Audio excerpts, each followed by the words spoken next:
नमस्कार, बहुत स्वागत है आप सभी का। मैं हूं सुशांत सिन्हा। दोस्तों, सत्यमेव जयते यानी जिस यूजीसी के काले कानून का विरोध सवर्ण समाज कर रहा था, हमारे जैसे लोग कर रहे थे कि भाई इसमें हिंदू को बांटने का प्रयास हो रहा है, समाज में बड़ी खाई पैदा हो जाएगी, सरकार कुछ करती क्यों नहीं। और उस पर एक बड़ी अंदर तक चीर कर रख देने वाली खामोशी सुनाई दे रही थी सियासी गलियारों में। उस कानून पर रोक लग गई है सुप्रीम कोर्ट से। यानी आज की सबसे बड़ी खबर आपको बता दूं कि नए नियम पर सुप्रीम कोर्ट ने फिलहाल के लिए रोक लगा दी है। और सुप्रीम कोर्ट ने क्या क्या कहा है इसको लेकर इस वीडियो में आपको एक एक जियां उड़ा दी हैं। इस नियम को बनाने वाले जो यूजीसी के अधिकारी वगैरह रहे होंगे, उनके ऊपर बड़ा प्रश्न चिन्ह खड़ा कर दिया है। और एक बहुत महत्वपूर्ण बात कही है, वो भी इस वीडियो में आपको बताऊंगा। लेकिन आप देखिए कि बड़ी खबर आ चुकी है। सुप्रीम कोर्ट ने साफ तौर पर यह कह दिया है कि भाई ये भेदभाव को रोकने के लिए बनाए गए नए नियम जो हैं उन पर रोक लगेगी। और सुप्रीम कोर्ट ने यह कहते हुए जो भी फैसला सुनाया, उसके पीछे आप ये याद रखिएगा कि एक बहुत बड़ी लड़ाई है जो सवर्ण समाज ने लड़ी है कि भाई लगातार सड़क पर लोग निकलते रहे। कई लोगों को ऐसा लगता होगा कि ये लोग क्या नौकरी वोकरी छोड़कर अपना काम छोड़कर बाहर निकलेंगे। वो उस सवर्ण समाज ने ये दिखाया कि भाई ये भेदभाव होगा, हमारे बच्चों के साथ ऐसा होगा तो हम कहां जाएंगे। और इसीलिए देश भर में इसने आंदोलन का रूप लिया और मामला आखिरकार सुप्रीम कोर्ट गया, जहां इस पर रोक लगी। अब सुप्रीम कोर्ट ने रोक लगाते हुए क्या कहा है, पहले आप इसको समझिए। उससे पहले आपको एक बार सुनाता हूं विष्णु जैन, जो कि इस केस को लड़ रहे थे कि ये कानून रुकना चाहिए। सुनिए उन्होंने इस फैसले के बाद क्या कहा है। Yeah, today the Honorable Supreme Court heard our writ petition challenging the UGC regulations which have been enacted recently. The Honorable Supreme Court has stayed the UGC regulations and has kept them in abeyance. The Honorable Supreme Court, in exercise of powers under Article 142, has directed that UGC regulations 2012 will be in operation till further orders, and the matter has been posted for hearing on 19th of March. यानी अब 19 मार्च को अगली सुनवाई होगी। 2012 का नियम अभी लागू रहेगा और ये नया नियम जो है वो एक तरीके से डस्टबिन में चला गया है। लेकिन सुप्रीम कोर्ट ने इस नए नियम पर रोक लगाते हुए जो बातें कही, उसने यूजीसी के इस नए नियम की लंका लगाकर रख दी। और इसलिए आपको सुनना चाहिए कि सुप्रीम कोर्ट ने कहा क्या है। जो लोग सोशल मीडिया पर एक तरीके से इस बिल को समर्थन दे रहे थे, इस कानून का समर्थन कर रहे थे, वो लोग सुने सुप्रीम कोर्ट ने क्या कहा है। और मैं आपको दिखाता हूं। सुप्रीम कोर्ट ने कहा कि UGC promotion of equity regulations 2026 के प्रावधानों में प्रथम दृष्टया अस्पष्टता है और इनके दुरुपयोग की आशंका है। यानी साफ तौर पर जो लोग ये कह रहे थे कि अरे ये तो भ्रांति फैलाई जा रही है, सुप्रीम कोर्ट को भ्रांति नहीं दिख रही। बहुत सुप्रीम कोर्ट भी कह रहा है कि प्रथम दृष्टया एक बार में देखने में ये लग रहा है कि इसका दुरुपयोग हो सकता है। तो वो जो सरकार के अंदर के लोग थे, निशिकांत दुबे और वगैरह वगैरह, जो ट्विटर पे कह रहे थे कि अरे इसमें तो लोगों को समझ में नहीं आ रहा है ढंग से, ये भ्रांति फैल रही है, जाके लड़ते ना आज कोर्ट के अंदर केस और बताते सुप्रीम कोर्ट को। सुप्रीम कोर्ट को भ्रांति नहीं दिखी, उसको दिखा कि क्या हो सकता है जनरल कैटेगरी के बच्चों के साथ। सुप्रीम कोर्ट ने आगे कहा कि केंद्र सरकार को से इन नियमों को दोबारा ड्राफ्ट करने के लिए सुप्रीम कोर्ट ने कह दिया है, तब तक इन नियमों के लागू होने पर रोक रहेगी। और सुप्रीम कोर्ट ने यह भी कहा इस पूरे मामले में कि क्या हम उल्टी दिशा में जा रहे हैं, यानी ये पूरा कानून देश को पीछे ले जाने वाला है। और यही बात हम डे 1 से कह रहे थे। जब बाकी पत्रकार इस पर वीडियो नहीं बना रहे थे, तब पहले दिन मैंने आपसे ये वीडियो बनाकर कहा था कि हम क्या चाहते हैं कि जनरल कैटेगरी का बच्चा जो है वो SC ST OBC के बच्चों के साथ दोस्ती करना छोड़ दे क्या, वो दूर बैठे क्या, एक दूसरे को शक की निगाह से देखे क्या। दोस्ती में लड़ाई झगड़ा सब होता है, तो क्या एक दूसरे से लड़ना झगड़ना छोड़ दें, प्यार मोहब्बत छोड़ दें, यही सोच के कि बाप रे बाप कल को जरा सा मुंह से कुछ निकल गया तो मेरा दोस्त मेरे साथ क्या करेगा और मेरा करियर तबाह हो जाएगा। हम समाज को बांट रहे थे। जिस हिंदू को एक हो तो सेफ है का नारा देकर साथ लाए, उसको हम खुद बांटने निकले थे। और यह सुप्रीम कोर्ट कह रहा है कि हम पीछे ले जा रहे हैं क्या सबको। आप देखिए कि सुप्रीम कोर्ट ने कितनी महत्वपूर्ण बातें कही, इसलिए मैंने कहा वीडियो को आखिर तक देखिएगा, एक एक चीज आपको डिटेल में बताऊंगा। सुप्रीम कोर्ट ने कहा कि 75 साल बाद जाति विहीन समाज बनाने के मामले में हमने जो कुछ भी हासिल किया है, क्या हम उल्टी दिशा में जा रहे हैं। हमें जाति विहीन समाज की ओर बढ़ना चाहिए। जिन्हें सुरक्षा की जरूरत है उनके लिए व्यवस्था होनी चाहिए। और यही बात हम भी लगातार कह रहे थे कि भाई ऐसा नहीं है SC ST के साथ कोई गलत नहीं होता, उनको प्रोटेक्शन दीजिए, लेकिन प्रोटेक्शन देने का मतलब ये नहीं है कि गलत कौन करेगा ये आपने पहले से तय कर दिया, अरे ये तो जनरल कैटेगरी वाला ही करेगा। क्यों एससी एसटी के खिलाफ ओबीसी वाला नहीं बोल सकता क्या? ओबीसी के खिलाफ एससी एसटी वाला नहीं बोल सकता क्या?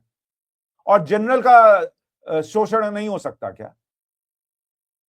और यही कोर्ट को दिख रहा है, जो हमें दिख रहा था, बाकी लोगों को दिख रहा था, और कुछ लोग आंखें बंद कर लेना चाह रहे थे, शुतुरमुर्ग की तरह मुंह जमीन में डालकर रहना चाह रहे थे, उनको नहीं दिखे, लेकिन बाकियों को दिख रहा था। सुप्रीम कोर्ट ने यह भी कहा कि यूजीसी के जाति संबंधी नियम अस्पष्ट हैं, इनका गलत इस्तेमाल हो सकता है, इसकी भाषा को स्पष्ट करने के लिए विशेषज्ञों की जरूरत है। केंद्र को याचिकाओं में उठाए गए मुद्दों पर विचार करना चाहिए। इन नियमों को देखने के लिए शिक्षाविदों, न्यायविदों, सोशल इंजीनियरों की एक कमेटी की जरूरत है। यह साफ तौर पर सुप्रीम कोर्ट कह रहा है कि भैया एक ढंग की कमेटी बनाइए जो इसको देख सके। सुप्रीम कोर्ट ने आगे कहा कि हमें उस स्टेज पर नहीं जाना चाहिए जहां हमारे आसपास अलग अलग स्कूल हो, जैसा कि अमेरिका में है, जहां गोरे बच्चे अलग स्कूलों में जाते हैं। हम ये भारत बनाना चाहते हैं क्या? भारत की एकता हमारे एजुकेशनल संस्थानों में दिखनी चाहिए। आप स्कूल्स, कॉलेजेस को अलग थलग नहीं रख सकते। अगर कैंपस के अंदर ऐसा माहौल होगा तो लोग कैंपस के बाहर कैसे आगे बढ़ेंगे? एग्जैक्टली वही बातें सुप्रीम कोर्ट ने कही हैं जो हम चिंता जताते हुए कह रहे थे कि आप क्या चाहते हैं कि पूरा समाज बढ़ जाए। ये बहुत ज्यादा जरूरी संवैधानिक सवाल नहीं है। राज्यों को एससी एसटी के लिए कानून बनाने का अधिकार है। अब ज्यादातर राज्यों में, यहां तक कि विधायिका ने भी महसूस किया है कि अब आरक्षित कमेटी के अंदर भी लोग अमीर और गरीब बन गए हैं। समुदायों को ग्रुप्स में बांट दिया गया है। सुप्रीम कोर्ट के अंदर सुनवाई के दौरान सारे जो सिटीजन है उनको न्याय मिलना चाहिए, इसकी मांग उठाई गई। विष्णु शंकर जैन सवर्ण समाज का प्रतिनिधित्व करते हुए उन्होंने कहा कि we are challenging the regulation 3C which defines caste based discrimination. इसके बाद एक दूसरे काउंसलर ने कहा कि भाई रैगिंग भी एक इशू है, और उसमें यह मुद्दा उठाया गया कि when I am a fresher my appearance और look will show I am fresher. If I resist and dare to make complaint, I will face cross-case allegation will be caste-based discrimination. CGI ने, यानी council की तरफ से कहा गया कि मान लीजिए मैं एक नया लड़का हूं, कॉलेज में गया हूं, रैगिंग होती है कई बार, मान लीजिए मैंने हिम्मत दिखाई और रैगिंग के खिलाफ जाकर कुछ कह दिया, कल को कोई मेरे ऊपर कास्ट बेस्ड एलिगेशन लगा देगा इस नए नियम के तहत, मैं क्या करूंगा? सीजीआई ने पूछा कि whether your complaint of ragging will be entertained under this, यानी इसके तहत जो यूजीसी ने नया नियम बनाया, रैगिंग का आपका जो कंप्लेन है वो कवर होता है। तो जो काउंसिल थे उन्होंने कहा they have not even defined ragging. आप सोचिए, रैगिंग डिफाइन तक नहीं किए, जिसकी वजह से कई बार बच्चे आत्महत्या तक कर लेते हैं। यूजीसी ने उसको नए नियम में डिफाइन नहीं किया। ये काउंसिल कह रहे हैं अंदर सीजीआई के साथ, this fresher boy will face bars and go behind jail in first month of college only. Wide definition of ragging was removed by this regulation. It only tackles caste issues. It is regressive. Universities divided in senior juniors. यानी council की तरफ से कहा गया कि भाई इसमें तो आपने रैगिंग के लिए व्यवस्था ही नहीं की। पहले कोई फ्रेशर जो है, मान लीजिए उसने शिकायत की, उसको फंसा दिया गया, वो तो अपने करियर के, अपने कॉलेज के पहले साल में जेल चल जाएगा। क्या करेगा वो बच्चा?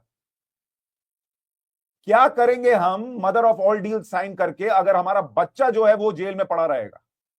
क्या करेंगे हम दुनिया की सबसे बड़ी अर्थव्यवस्था बनकर अगर मेरा बच्चा जेल में पड़ा रहेगा? ये सबसे बड़ा सवाल था बॉस, जिसको सुप्रीम कोर्ट ने समझा सुप्रीम कोर्ट ने। और नरेंद्र मोदी इतना देश में काम कर रहे हैं, उनके मंत्री क्या कर रहे हैं बॉस? ये बड़ा सवाल खड़ा हो रहा है। सब ये माने बैठे कि हम मोदी के नाम पे जीत जाएंगे इसलिए कुछ भी करते हैं। यूजीसी के अधिकारियों की अगर गलती है तो मंत्री क्या कर रहे थे, उन्होंने क्यों नहीं देखा? सारी चीजें नरेंद्र मोदी को ही देखनी है क्या? क्योंकि लास्ट में घूम फिर के जब ये सारा विरोध हुआ तो आया तो नरेंद्र मोदी पे। और इसीलिए नरेंद्र मोदी को भी देखना चाहिए कि उनकी सरकार के इमेज को डैमेज करने वाले कौन से लोग इस मंत्रिमंडल में काम कर रहे हैं। आप आगे देखिए कि ये पूरे मामले में चीफ जस्टिस ने एक और बड़ी महत्वपूर्ण बात कही। चीफ जस्टिस ने कहा कि even legislature having realized that even within reserved communities there are people who have become haves. Some communities are enjoying better things than others. It is policy makers' wisdom. Suppose a student belonging to a group of SC uses insulting language against another community student. Is there any remedy? Whatever we have gained, are we going in a regressive? यानी chief justice कह रहे हैं कि भाई पिछड़े वर्ग में भी आप SC ST स्टूडेंट्स के लिए अलग हॉस्टलों की बात कर रहे हैं। ऐसा मत कीजिए। आरक्षित समुदायों में भी ऐसे लोग हैं जो समृद्ध हो गए हैं, उनके पास दूसरों की तुलना में बेहतर सुविधाएं, ये चीफ जस्टिस को याद दिलाना पड़ रहा है। और वो कह रहे हैं कि भाई मान लीजिए आरक्षित वर्ग में से किसी ने किसी के ऊपर, दूसरी कम्युनिटी पर शिकायत कर दी या उस पर टिप्पणी कर दी, तो फिर आप क्या करेंगे? हम पीछे जा रहे हैं क्या? और इसीलिए इंदिरा जयसिंह जैसे लोग जो हैं, वो लेफ्टिस्ट माइंडसेट जो इसको सही बता रहा था, आप सुनिए वो ये क्या बात कह रहे हैं, जरा उसको सुनिए और फिर आपको चीफ जस्टिस ने जो कहा है वो बात और बेहतर ढंग से समझ में आएगी। There is no discrimination.